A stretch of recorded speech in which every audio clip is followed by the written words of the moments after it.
नमस्कार दर्शक महानुभाव, तपाईँ हेर्दै हुनुहुन्छ चौतारी अनलाइन खबर। म बोलिरहेको छु टेक बहादुर केसी।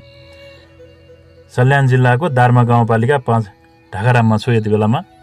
यहाँकी 12 वर्षीय पूजा परियार, बाबा पञ्चाराम परियार र आमा खिमा परियारकी कान्छी छोरी हिजो मङ्गलबार साँझ साथीको घर जान्छु भनेर घरबाट निस्किएकी थिइन्, तर त्यस यता उनी परिवारको सम्पर्कमा आएकी छैनन्।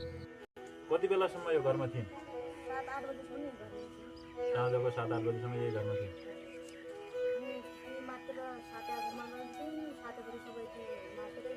ठ्याक्कै 12 वर्षकी हुन् नानी? 12 वर्षकै हुन् होइन? क्लासमा पढ्थिन्? 8 क्लास।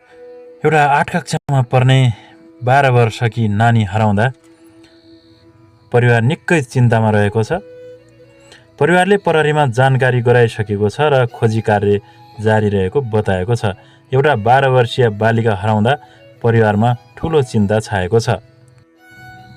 परिवार र गाउँका केही साथीहरूको भनाइअनुसार पूजा परियारको रुकुम पश्चिमको बाँफीकोटका एक युवकसँग चिन्जान भएको र उनीसँगै कतै गएको हुन सक्ने आशंका गरिएको छ। आमाले पनि त्यही आधारमा भारततर्फ गएको हुन सक्ने चिन्ता व्यक्त गर्नुभएको छ।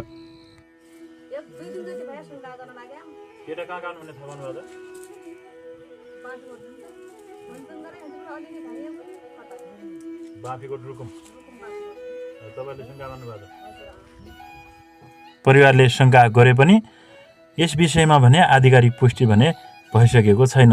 अहिले परिवार र प्रहरी दुवैले बालिकाको सुरक्षित खोजीमा ध्यान केन्द्रित गरिरहेका छन्।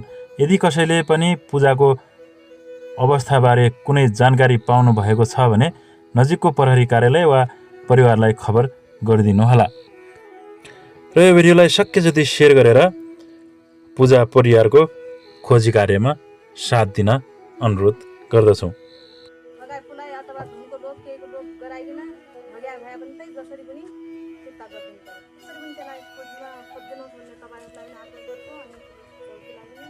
छिट्टै यो घरमा खुसी फर्किनेछ, नानी सकुशल भेटिनेछन् भन्ने आशा राख्दै अहिलेको भिडियोबाट बिदा हुन चाहन्छु।